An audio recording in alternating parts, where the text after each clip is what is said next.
Well, hello, ladies and gentlemen. Good morning, good evening, and good afternoon, everyone around the world. Welcome back to another Dead by Daylight video featuring Xenomorph, brand new killer in Dead by Daylight, finally out from the PvE. I'm super excited to actually start playing him. Build goes as follows today: Gift of Pain, Ultimate Weapon, Trail of Torment, and Devour Hope. Add-ons. I'm not familiar with the names just yet, but the green add-on allows you to get a haste buff after you come out of your tunnel for about 3 seconds, which is pretty good. We got over here 2 survivors. Okay, that's fine.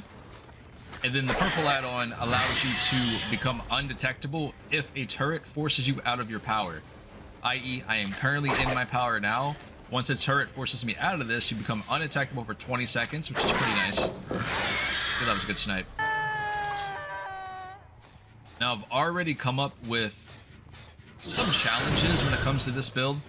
Devour and Trail of Torment will work pretty well together, especially when you're undetectable. You know, it's a little bit sneaky when you come up on a survivor, they have no idea you're there, and you're just downing survivors one by one, which is really, really cool. But the downside to this build is, that I've noticed, is I have no slowdown when it comes to gen control, which, if you guys watch my Spirit content, I generally don't. But Spirit is a little bit more my speed, you know what I mean? Hold on. But this is the plus side with Gift of Pain here. Give me a second. Yeah. Considering survivors always heal under hook, you don't really know if that survivor has Gift of Pain right away until you start healing them, which is pretty solid. Now, the survivor that gets hooked knows they have it, but if you're not in Swift or Discord or whatever, you can't really communicate that, you know what I mean? Hold up. Look at her when she drops it. Nice. Let's go, boys. See where they're at here. Well played. It actually worked on gens. Alright, we got Fang coming on this side, and I'm assuming he's going to be in front of me. Come on, where you at? Nice. Okay. Now, the other upsides of this build is Devour Hope, right? So you have an opportunity of getting your tokens to snowball the game. You're at least looking to get at least 3 tokens. If you get 5, awesome. But your game plan is to at least get 3. Because again, you don't have much slowdown in the form of gen control, so you have to go, go, go, go, essentially. Got it. And also keep in mind, your power does not one-shot down even though you have 3 tokens of Devour Hope. Okay, they're in front of me over that way. In which, that's self-explanatory, but don't get your hopes up that you can get 3 stacks to start sniping people. It doesn't work like that. You have to M1 them. Nice. In which you should be going for your injured targets at all times, if you're able to get them, considering Gift of Pain, and allows you to free token stack. There's a survivor in front of me. Speaking of Devour Hope, our totem is probably about to go here. There's no way they don't see our totem in the middle. He's going that direction. Yep. There's not really much else I could have done there. I could have dropped her and tried to get over there in time, but I think he would have got the totem anyway. Ultimate weapon value, please. Where we at? I know he's here. Yep, that's fine. But where is she? If he's on this side of the map, she must be behind me, because that would make the most sense. Unless it's him going this direction, then LD must be in another corner of the map. I don't know. I don't know how that didn't hit you, but alright. Hey, Fang, come here. Fang, stop it. Did you just take these licks? Yeah, that's my girl. That's what I thought. Now, you are going to get those survivors down in the comment section, and or killer mains out there who understand what's going on here. There is no reason for me to not go for her, especially when he unhooks her in front of my face, and it's just a free hook, you know, at the end of the day. Like, what do you want me to do? We're not here to play by survivor rules. And if we still had Devour Hope, I would hope he would actually go for the right targets. I think we have some time.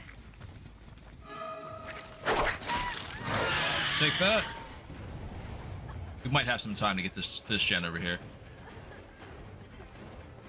So I think the one by Hill they haven't really touched too much, and Shack kind of seems like the obvious play, so the possibility.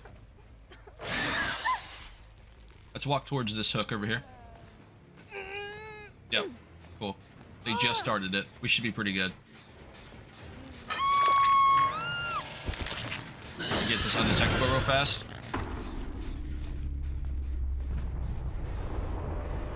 they go? Okay. Guessing they ran towards hill. We'll kick this. And then I'll get ultimate weapon value here as well. Awesome. Now you see the downside to this. Undetectable allowed me to last long enough to actually get that M1. That's awesome. But the downside to this is once they pop the Devourer totem. Bang. Once they pop the Devourer totem, we really don't have much to go off of other than going for your injured survivors, you know, because Gift of Pain. So do keep that in mind. This build is still work in progress. This is a still work in progress build. But we'll see what we can do when it comes to the next game, because I will be changing it up just a little bit. I am a big fan of Devourer of Hope, and I do think it'll make this killer quite strong, especially if you can patrol your totem, or you have your totem in an area next to one of your tunnels. You know what I mean? That way you can check on it with ease. But sometimes totem spawns in Dead by Daylight, kind of bad, to be honest. It's just not good. Okay. All right, Claudette, I see you. Or LD, I see you. We're gonna need to open a locker here, probably. Scratch marks going that way. See what we get here. Friend. Nice, she's in the locker. Might as well just come out. Thank you. Glad she didn't have head on. There he is. Hey, friend. Thanks to LD because she's given up here, considering this is her death hook. Bro, is it worth it? But either way, we're going to dive into game number 2. I'll see you guys in a split second. All right, ladies and gentlemen, here we go. Diving into another game. Come at you guys on everybody's favorite map. In which, before we get started, I'm going to give you guys a quick brief rundown of what we're going to be doing here for this month and next month when it comes to giveaways on the YouTubes. Be it that all you have to do is become subscribed to the channel. Make sure you guys drop comments on this particular video and whatever other video I decide to do this announcement on for next month, because next month I will also be doing a giveaway in which for the brand new killer that comes out, in which I hope for Halloween, you know, somewhere around there, because, you know, spooky time of the month and all that sort of thing. So I'm projecting that we get a brand new killer next month as well. But for this particular video, make sure you drop comments down there. I want the engagement. Make sure you guys are subscribed to the channel and or hop in the Discord. Come tell me I suck. Come meet new friends. Come discuss builds, hang out, what have you. Now, the way I'll be doing this is I'm aware that Steam has region locked cards, right? Where's he going?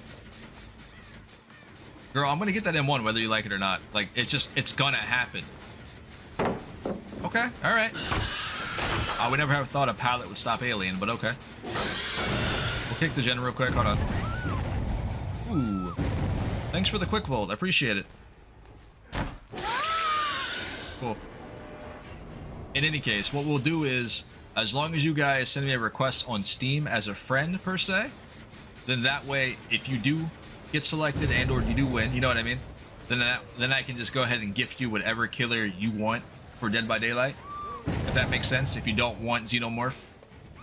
And we'll do the same thing for next month when I announce that video, particularly for next month.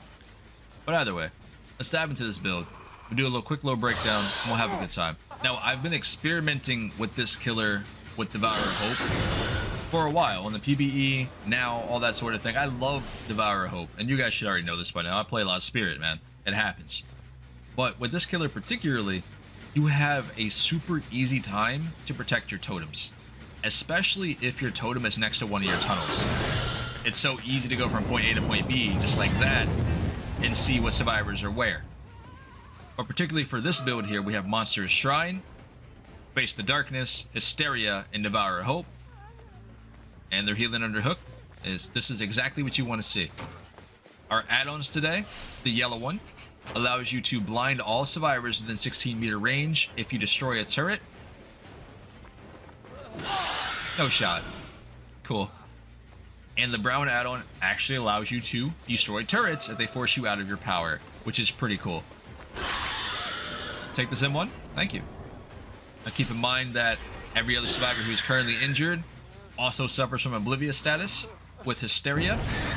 And everybody who's oblivious to you is technically outside of your terror radius, right? Therefore, they will always give you value with Face to Darkness, which is really, really good, because Face to Darkness gives you that aura read, let you know where survivors are and all that sort of thing. Just note that it's not gen slowdown. And when you're playing against Swifts and or pretty good solo teams or teams that come into a game with like Prove Thyself, brand new part, all the toolboxes, all that sort of thing, you have to monitor gens a little bit more than you normally would, considering you aren't running any slowdown perks. So do keep that in mind. Poor Michaela. Ideally, you guys want to at least get 3 token stacks for Devour Hope. Not 5, but 3. Considering the oblivious status, you basically have kind of like almost a pseudo stealth killer. You also can get undetectable status while you're in your tunnel and all that sort of thing. You have a purple add-on that you guys can equip, in which gives you 20 seconds of undetectable if the turret pushes you out of your power, which is really good. So having 3 tokens, walking around, you know, killing survivors is pretty fun with this killer, I'm not gonna lie to you. But realistically, you're probably gonna lose a lot of gens doing something like this unless you guys can control the survivors and or have a lot of information on where the survivors are and what gens they're working on. Be it Monster's Shrine and Devour Hope. Nice. Let me get that snipe, buddy. Come here. Ooh, well played. Well played. Solid comment. Be it Monster's Shrine and Devour Hope, this allows you to get your tokens a lot faster than normal. How so? Well, it's simple. You have to be 24 meters outside of range to get a token, right? As long as that survivor's on a Monster's Shrine, you will also... There's no shot you guys are healing over here. Cool.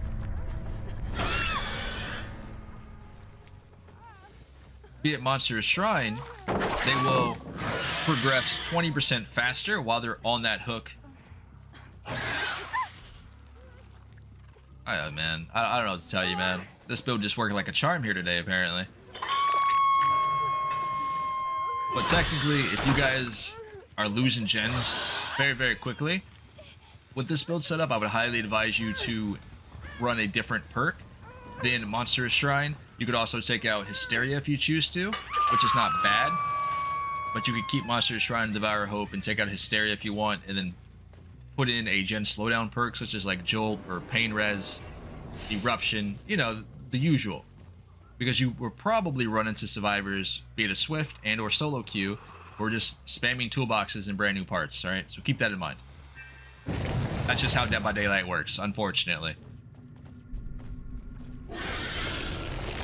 Brent? Nice. Okay. Alright. Thank you. Thanks for playing. But overall, hopefully you guys do enjoy Alien Xenomorph. Have a lot of fun with this brand new killer. I'm super excited for him to actually be in Dead by Daylight. You really consider and teabag me? Alright, that's fine. Yep. Cool. But I can't wait to see what the next new killer is going to be. I know it has to be licensed, right? Let's be honest, it's going to be a licensed killer. I don't see why it wouldn't be. Hopefully we get Chucky. That'd be really cool.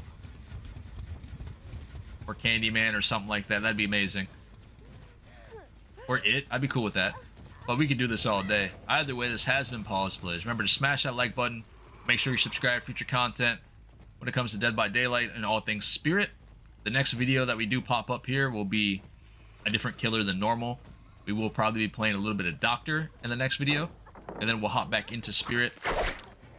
I've got some build testing I want to do with Doctor and Ultimate Weapon. So stay tuned for that one. But overall, I want you guys to stay safe. And I will catch you in the very next Dead by Daylight video. I'll see y'all later.